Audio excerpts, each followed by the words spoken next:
नमस्कार, मी दिलीप भेल्ले सर्वांचे या ठिकाणी स्वागत करतो. बरेच पालक माझ्याकडं मुलांच्या तक्रारी घेऊन येतात की मुलं मोबाईल आणि टी व्ही जास्त बघतात. मोबाईल टी व्हीचं ॲडिक्शन्स मुलांना खूप झालेलं आहे.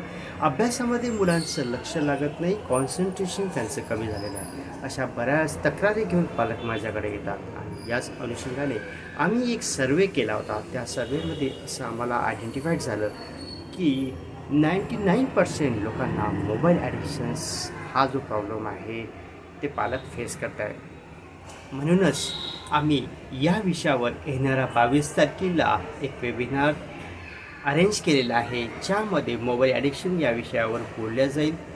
पालकांच्या ज्या समस्या आहेत त्या कशा सोडवल्या जातील यावर आम्ही चर्चा करणार आहोत. तर त्यापूर्वी मोबाईल ॲडिक्शन्स काय आपण हे समजून घेणं खूप गरजेचं आहे.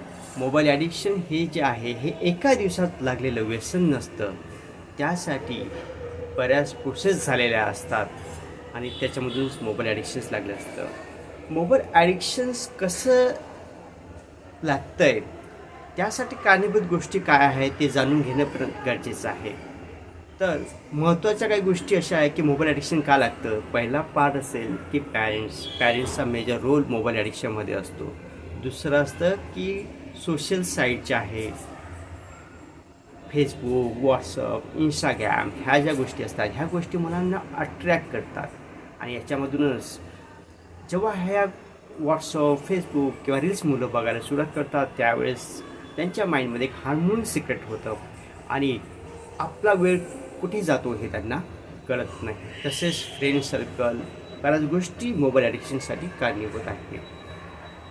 पण सर्वात महत्त्वाचा एक विषय या ठिकाणी आहे की मोबाईल ॲडिक्शन्स जे आहे हे सोडवण्यासाठी आपण काय करायला पाहिजे.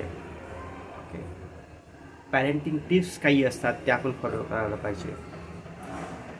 तर मोबाईल ॲडिक्शनचं मेन कारण जर असेल तर ते आहे तुमचा माइंड.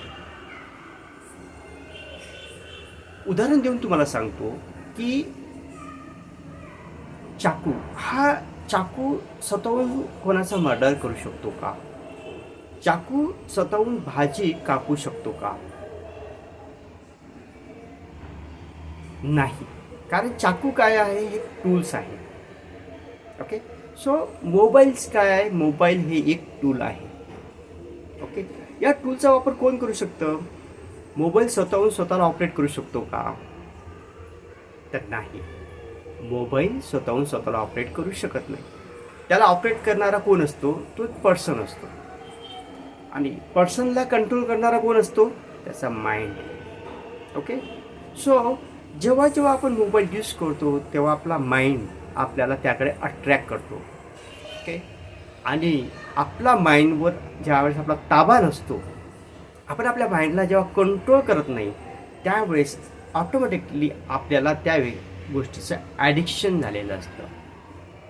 म्हणून मोबाईल ॲडिक्शन जर तुम्हाला खरंच सोडायचं असेल तर तुमच्या माइंडवर तुम्हाला काम करणं गरजेचं आहे. मुलांच्या बाबतीत हेच होतं की मुलांना माइंड कंट्रोल कसा करायचा, स्वतःवर कंट्रोल कसं ठेवायचं हेच मुलांना कळत नाही आणि मुलं तासनतास मोबाईलमध्ये गुरफटलेले असतात.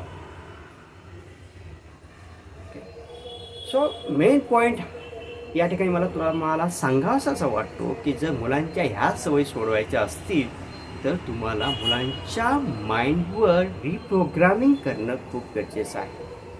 रिप्रोग्रामिंग करणं का गरजेचं आहे? कारण मुलं जेव्हा लहान असतात तेव्हापासून तुम्ही त्यांच्या हातात मोबाईल दिलेला असतो आणि मोबाईल हे मुलांची एक हॅबिट झालेली असते आणि हे हॅबिट सोडवणं खूप गरजेचं असतं आणि यासाठीच मुलांचं माइंड रिप्रोग्रामिंग करणं खूप गरजेचं आहे.